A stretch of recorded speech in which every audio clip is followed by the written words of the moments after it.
اعوذ باللہ من الشیطان الرجیم بسم اللہ الرحمن الرحیم الحمد للہ رب العالمین والصلاة والسلام علی اشرف الانبیاء والمرسلین وآلہ الطیبین الطاہرین۔ اعوذ باللہ من الشیطان الرجیم اللہ یتوفی الانفس حین موتها والتی لم تمت فی منامها فيمسك التي قضى عليها الموت ويرسل الأخرى إلى أجل مسمى إن في ذلك لآيات لقوم يتفكرون۔ سورہ زمر آیت 42۔ موت کے وقت اللہ روحوں کو قبض کرتا ہے، اور جو ابھی نہیں مرا اس کی روح نیند میں قبض لیتا ہے، پھر جس کی موت کا فیصلہ کر چکا ہوتا ہے اسے روکتا ہے اور دوسری کو اس وقت تک کے لیے چھوڑ دیتا ہے، اور دوسری کو ایک وقت کے لیے چھوڑ دیتا ہے۔ فکر کرنے والوں کے لیے اس میں نشانیاں ہیں۔ اللہ یتوفی الانفس، خدا روحوں کو قبض کرتا ہے۔ انفس کے بارے میں گفتگو ہو گئی۔ انسان جب سوتا ہے تو روح اور جسم کا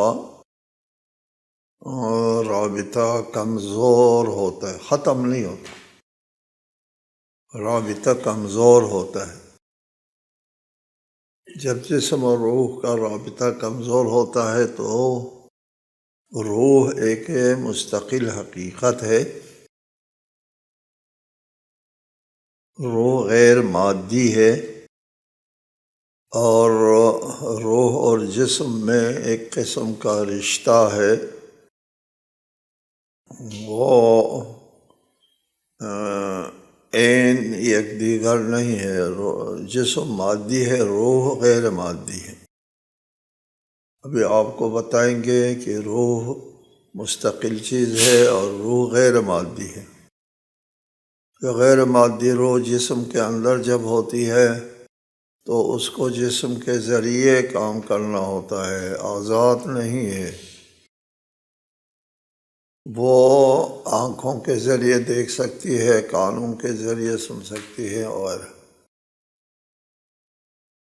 اور جب روح تھوڑی سی آزاد ہو جاتی ہے اس جسم سے، پھر اس کو آنکھ کی ضرورت نہیں ہوتی، دیکھنے کے لیے کان کی ضرورت نہیں ہوتی، سننے کے لیے پاؤں کی ضرورت نہیں ہوتی، چلنے کے لیے۔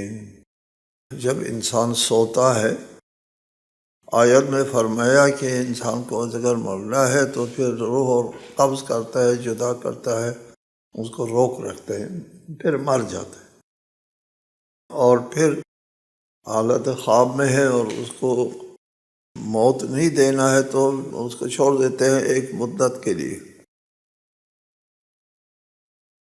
اس کا مطلب یہ ہے خواب میں روح قبض ہوتا ہے، خواب میں۔ چنانچہ ہم دیکھتے ہیں انسان خواب دیکھتے ہیں، خواب میں بغیر ان آنکھوں کے دیکھنا شروع کرتی ہے روح، بغیر ان آنکھوں کے سننا شروع کرتی ہیں، بغیر ان آنکھوں کے چلنا پھرنا شروع کرتی ہیں، اور پھر روح جسم سے آزاد ہونے کے بعد غیر زمانی ہو جاتی ہے۔ یہ قابل توجہ ہے۔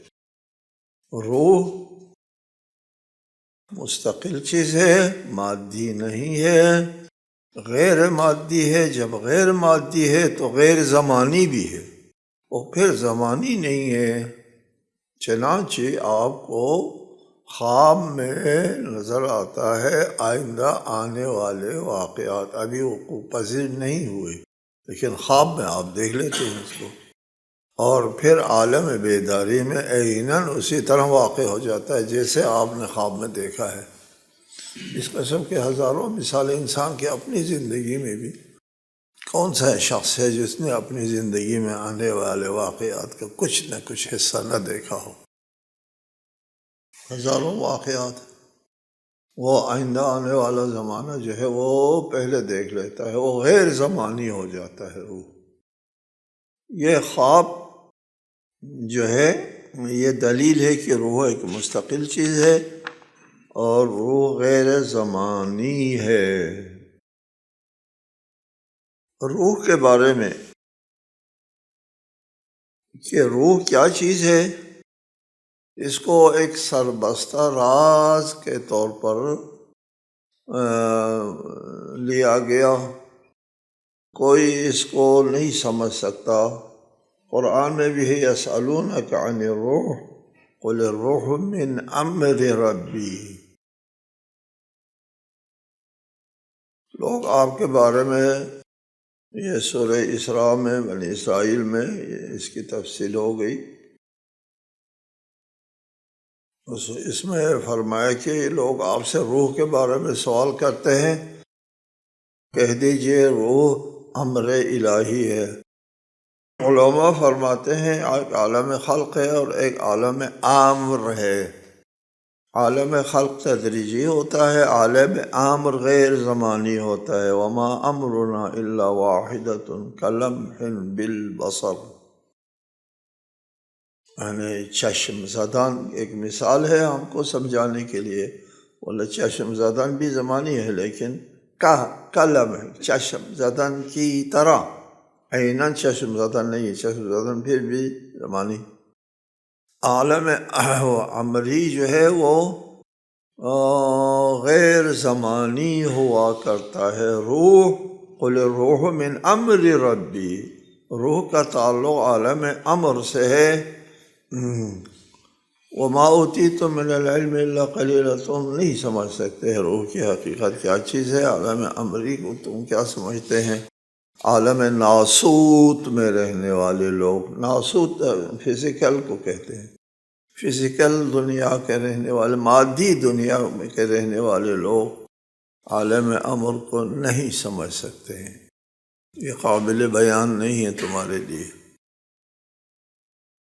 روح کے بارے میں دنیا والوں کو بھی نہیں پتہ چلتا تھا کہ روح کیا چیز ہے۔ صدر الدین شیرازی جو فیلسوف گزرے ہیں ہمارا، ان کی ایک تعبیر ہے، یہ سائنسدانوں سے پہلے وہ فرماتے تھے کہ روح مادے کی ترقی کا آخری پھول یا پھل ہے۔ مادہ ترقی کرتا ہے، آخر میں جو پھول دیتا ہے وہ روح ہے، پھر مستقل ہو جاتا ہے، یہ انہوں نے فرمایا تھا۔ سن 2000 میں، آج سے 19 سال پہلے، سن 2000 میں سائنسی دنیا میں ایک انکشاف ہوا، وہ اس کا بڑے آب و تاب کے ساتھ اعلان ہوا تھا کہ روح کو سمجھنے میں سائنسدانوں کو ایک مدد مل گئی۔ وہ یہ کہ انسان کے ڈی این اے میں سرچ کیا لوگوں نے، تحقیق کی، اور پھر دیکھا انسان کے ڈی این اے کے اندر ایک لڑی ہے، اس میں کچھ سالمے جو ہے وہ پروئے ہوئے ہیں دانوں کی طرح۔ سائنسدانوں نے دیکھا کہ ڈی این اے کے اندر وہ جو سالمے ہیں ان کی تعداد ہے 3 ارب، 3 ارب سالمے آپس میں منظم طریقے سے مربوط ہونے کے بعد حیات کی کرنٹ آ جاتی ہے۔ ڈی این اے میں موجود 3 ارب سالموں کی منظم ترتیب کے ساتھ آنے کے بعد حیات کی کرنٹ آ جاتی ہے، زندگی شروع ہو جاتی ہے۔ یہ معلوم ہوا ہے۔ اس کے معلوم ہونے کے بعد ہم ایک بیان کرتے ہیں اللہ تعالیٰ کی وحدانیت اور اللہ کے وجود پر ایک استدلال کرتے ہیں اسی سے، اس انکشاف کے بعد آپ طالب علم لوگ اس چیز کو وصول کریں، لے لیں۔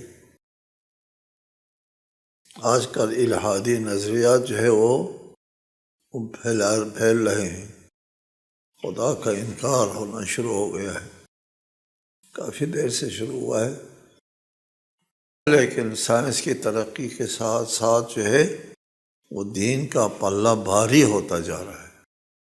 جی، اور آپ لوگ آ جائیں، سائنسی موضوعات کے اوپر تحقیق کریں، ریسرچ کریں۔ سائنسی تحقیقات کی روشنی میں دین کا پلہ بھاری ہوتا جا رہا ہے۔ بہرحال یہاں بھی یہ ہو گیا کہ 3 ارب سالمیں جب مربوط منظم طریقے سے ترتیب میں آتے ہیں تو روح کی کرنٹ آ جاتی ہے۔ اس میں خالق کے اوپر ایک یقینی دلیل موجود ہے۔ پہلے بھی ذکر کیا کرتا ہوں کہ اگر یہ اتفاقاً وجود میں آیا ہے تو اس کائنات، تو پھر یہاں پر یہ بات جو ہے ممکن نہیں ہے اتفاق کے لیے۔ آپ کو بتایا تھا کہ 3 ٹوکن جو ہے وہ جیب میں ڈالو اور پھر اس کو نکالو، اتفاقاً دوسرے میں سے ہر ایک کے اوپر 10 ٹوکن نمبر لکھو، 1 سے لے کر 10 تک جیب میں ڈالو، اس کو ملاؤ، پھر ایک ٹوکن نکالو۔ اتفاق سے پہلا ٹوکن نکلنے میں آنے میں 10 میں سے 1 امکان ہے، پھر اس کو دوبارہ جیب میں ڈالو، پھر ملاؤ اور پھر نکالو۔ اتفاقاً دوسرا نمبر آنے کے لیے 100 میں سے 1 ہے۔ اسی طرح جیب میں ڈالو، پھر ملاؤ، پھر نکالو، اتفاقاً تیسرا نمبر نکل آنے میں 1000 میں سے 1 ہے۔ یہ 10 میں ضرب کھاتا جاتا ہے اور پھر 1 ارب میں سے 1 ہوتا ہے، 1 سے لے کر 10 تک ترتیب میں آنے، اور 10 ارب میں سے 1 اتفاق کو ملتا ہے جو صفر ہے۔ اتفاق کی گنجائش ختم ہو جاتی ہے۔ 10 ٹوکن کے اتفاقاً ترتیب میں آنے کی گنجائش نہیں ہے۔ اس کو ذہن میں بٹھا دیں، 10 ٹوکن، یا صرف 10 ٹوکن۔ یہاں ڈی این اے میں 3 ارب ٹوکن ہیں۔ وہ 3 ارب ٹوکن منظم طریقے سے ترتیب میں آنے کی وجہ سے 1-2 آگے پیچھے ہوا تو روح وجود میں نہیں آئی۔ منظم طریقے سے ترتیب میں آنے سے روح وجود میں آ جاتی ہے۔ اب ہم آتے ہیں روح غیر مادی۔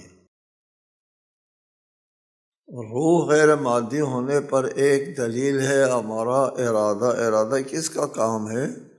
کس کا مال ہے؟ ارادہ روح کا مال ہے۔ ارادہ کرنے والا روح ہے۔ آپ ارادہ کرتے ہیں 10 میل چلنے کا، اس کے لیے ارادہ کرتے ہیں، اور 100 میل چلنے کا ارادہ کرتے ہیں، ٹھیک ہے؟ 10 میل یا 1 میل چلنے کا ارادہ کرتے ہیں، اس کے لیے چھوٹا سا ارادہ، 100 میل کے لیے بڑا سا ارادہ نہیں، وہ چھوٹا بڑا نہیں ہوتا، صحیح سرکار، ارادہ ہوتا ہے، بس بڑا ہو چھوٹا ہو، 100 میل ہو، 1000 میل ہو، 1 میل ہو، ارادے کو فرق نہیں کرتا۔ پھر یہ جو میل جو ہے وہ مادی ہے، وہ اور ہے، ارادہ غیر مادی ہے، اس کے لیے فرق نہیں کرتا کہ آپ 1 میل کا ارادہ کریں اور 100 میل کا ارادہ کریں، ارادہ ایک ہوتا ہے۔ 100 میل کے لیے لمبا چوڑا ارادہ اور اس کے لیے چھوٹا ارادہ ہوتا ہے جی۔ ایک چیز، دوسری چیز، آپ کا جسم جو ہے وہ ہمیشہ بدلتا رہتا ہے، بتایا ہے آپ کو کئی بار۔ آپ کا سیل گرتے ہیں بنتے ہیں، گرتے ہیں بنتے ہیں۔ ایک شہر ہے، اس شہر میں گھر جو ہے وہ بوسیدہ ہوتے ہیں، گھر گر جاتے ہیں، پھر دوبارہ بنتے ہیں، یا گراتے ہیں دوبارہ بناتے ہیں، اور پھر 100 سال میں وہ شہر تبدیل ہو جاتا ہے۔ خاص کر 100 سال میں، 200 سال میں پورا شہر بدل جاتا ہے۔ ہمارا جسم کا شہر جو ہے وہ ہمارے جو بنیاد ہے سیل گرتے بنتے رہتے ہیں۔ 7 سال میں پورا جسم بدل جاتا ہے۔ 7 سال میں آپ کا موجودہ جسم نہیں ہے۔ 7 سال پہلے آپ کا ہاتھ یہ ہاتھ نہیں ہے، اور تھا، وہ چلا گیا جی، کوئی اور آیا ہے جی۔ میں نے تو نہیں دیکھا جاتے ہوئے، نہ آتے ہوئے نہیں جی، آپ نے نہیں دیکھا ہاں جی، لیکن آپ کے سیل جو ہے وہ مرتے ہیں بنتے ہیں۔ اس طرح آپ کا پورا وجود چلا گیا، ایک اور آ گیا وجود، وہ کون؟ مادہ ہے۔ لیکن آپ کے روح، آپ حاجی قاسم ہے نا، حاجی قاسم، وہی حاجی قاسم ہے ہاں جی، ہاں جی۔ حاجی شیر علی ہے تو وہی حاجی شیر علی ہے 7 سال پہلے کا، کوئی تبدیل نہیں۔ اگر آپ نے اسی زمانے میں مارکس کے خلاف جو لیکچر دیا کرتا تھا، مارکسزم کا دورہ تھا، اس زمانے میں روشن خیالی کا جو ہے وہ ہوتا تھا نعرہ، سوشلزم، اشتراکیت، اور روشن خیالی کی علامت ہوتی تھی۔ اس زمانے میں میں کہتا تھا کہ یہ سوشلزم والوں، وہ کہتے تھے مادے کے علاوہ کچھ نہیں ہے، 100% مادہ ہے، کوئی روح وہ سا روح بھی مادی ہے۔ اچھا، سوشل مارکسزم والا، آپ سے میں نے 1 لاکھ روپیہ 8 سال پہلے لیا، 8 سال بعد آپ میرے پاس آئے کہ میرا 1 لاکھ روپیہ دے دو، میں مارکس کی روح کی قسم کھاتا ہوں، ان ہاتھوں نے تمہارا پیسہ نہیں لیا، ان ہاتھوں نے پیسہ لیا تھا وہ نکل گیا، یہ اور ہاتھ آیا ہے، اس نے نہیں لیا، جاؤ واپس۔ ٹھیک ہے جی۔ جو بدلتا ہے وہ مادہ ہے، جو نہیں بدلتا ہے وہ غیر مادی ہے۔ حاجی شیر علی غیر مادی ہے نا، جو نہیں بدلا، اور جو بدل گیا وہ مادی ہے۔ جسم جو ہے وہ ظرف ہے اس کے لیے۔ تیسری بات، آپ گفتگو کر رہے ہوتے ہیں، ایک صاحب آپ کے ساتھ گفتگو کر رہے ہیں، آپ متوجہ ہو گئے کسی عجیب چیز کی طرف، ہاں جی، یار یہ کیا چیز ہے، پورا ہم تن جو ہے وہ اس کی طرف متوجہ ہو گئے، اور یہ بات کیا ہے، صاحب بات سنیں، نہیں سنتے آپ جی، یہ باتیں کر رہا ہے اور آپ نہیں سن رہے ہیں، چونکہ آپ کی روح ادھر متوجہ ہے ہاں جی، اور وہ بہت عجیب غریب چیز آپ دیکھ رہے ہیں، اور ہمتن وہ نظر ہو کر کے آپ دیکھ رہے ہیں، اس کے بعد نہیں سنیں گے۔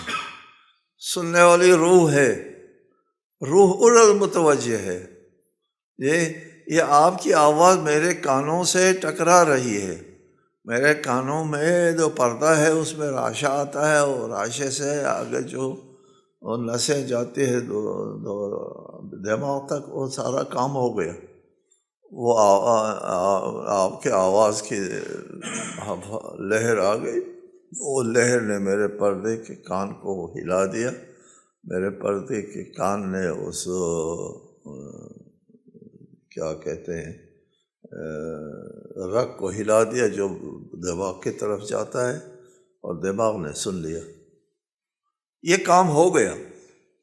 اس کی آواز نے لہروں میں ٹکرا دیا، لہروں نے میرے کان کے پردے کو ٹکرا دیا، اور اس نے نس کو ٹکرا دیا، اور دماغ تک جو ہے وہ آواز پہنچ گئی، لیکن دماغ نے سنا سنا کچھ نہیں پتہ چلا دماغ کو۔ سارا کام، مادی کام سارا ہو گیا، لیکن دماغ چونکہ اس میں دیکھ کر کے وہ حیران اور تعجب میں ہے، اس کی بات نہیں سنتا۔ اور بھی دلائل ہے کہ روح ایک مستقل چیز ہے، روح کا تعلق عالم امری سے ہے، روح غیر مادی ہے، اور روح جو ہے اس دنیا میں ہے تو اس بدن میں ہے۔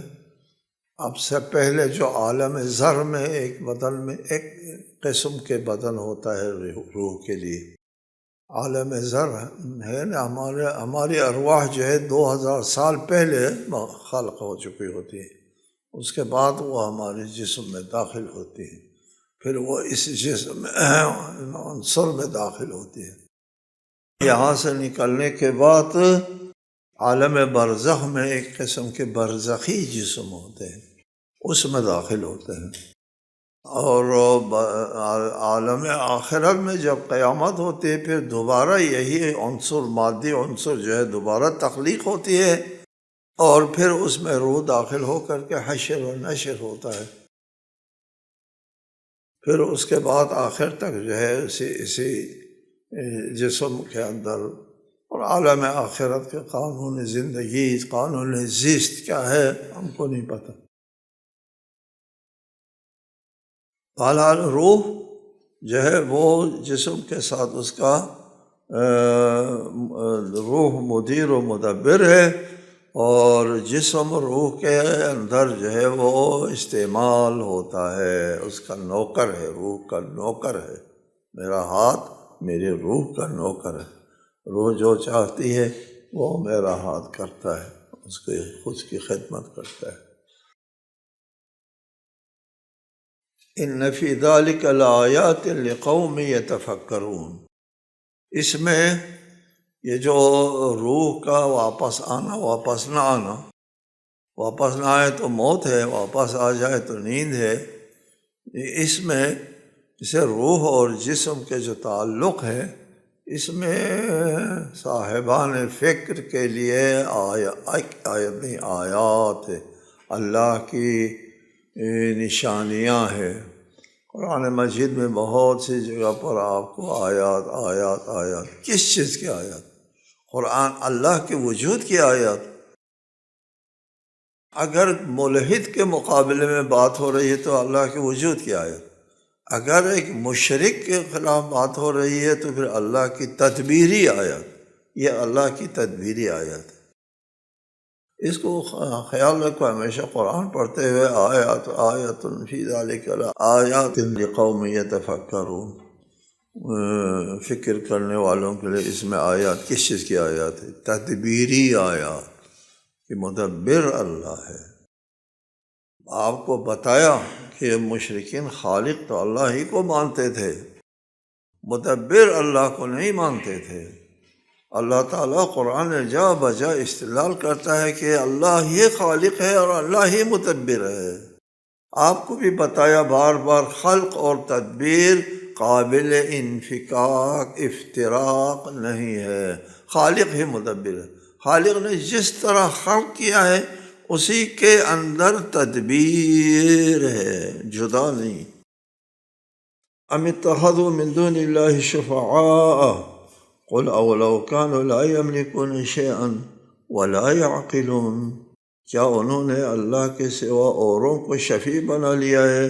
کہہ دیجئے خواہ وہ کسی چیز کا اختیار نہ رکھتے ہوں اور نہ ہی کچھ سمجھتے ہوں، تب بھی وہ شفیع ہیں کہ اللہ کے پاس جو ہے وہ شفاعت کریں گے۔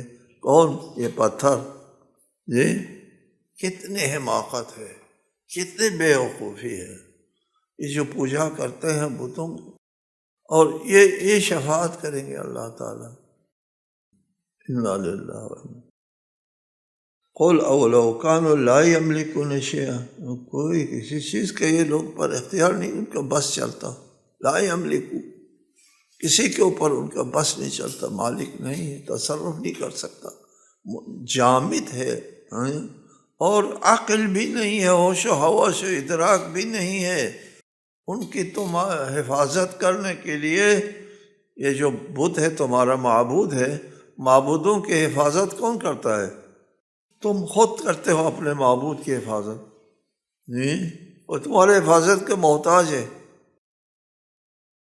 وہ تو جو تمہارا محتاج ہے وہ اللہ کے پاس تمہاری سفارش کرے.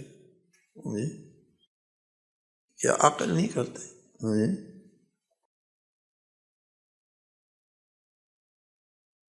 قل للہ الشفاعۃ جمیعا لہ ملک السماوات والارض ثم الیہ ترجعون. کہہ دیجئے ساری شفاعت اللہ کے اختیار میں ہے، آسمانوں اور زمین کی بادشاہت اسی کی ہے، پھر تم اسی کی طرف پلٹائے جاؤ گے. شفاعت اللہ کے پاس ہے. اللہ جس کو چاہے شفاعت کا حق دے، جس کو چاہے نہ دے. یہ وہ کسی اور کے پاس نہیں ہے. یہ اللہ کو چھوڑ کے کسی اور سے کچھ حاصل نہیں کر سکو گے. اللہ تعالیٰ یہ شفاعت جو ہے اللہ کے پاس ہے. کہ کسی کو اللہ تعالیٰ یہ شفاعت کا حق دیتا ہے تو اس کو شفاعت کا حق مل جاتا ہے، خود اس کے پاس کچھ نہیں ہوتا. جی اللہ کس کو شفاعت کا حق دیتا ہے؟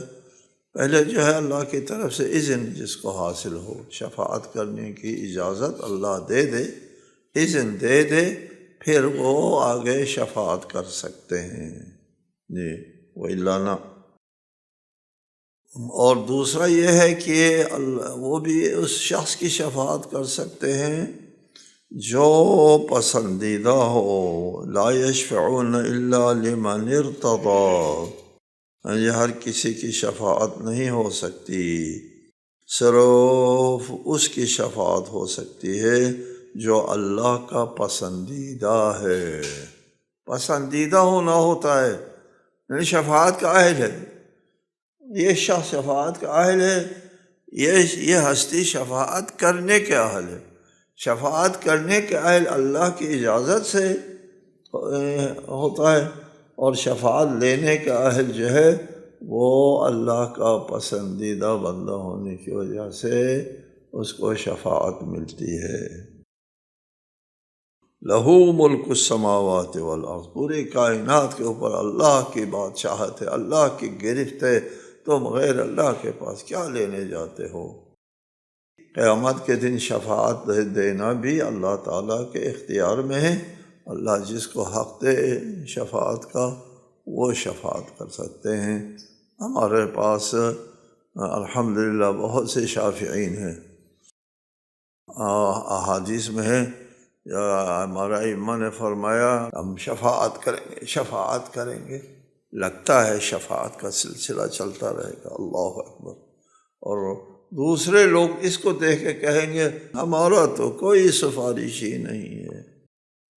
وفقنا اللہ لشفاعت ائمتنا انشاءاللہ تعالی.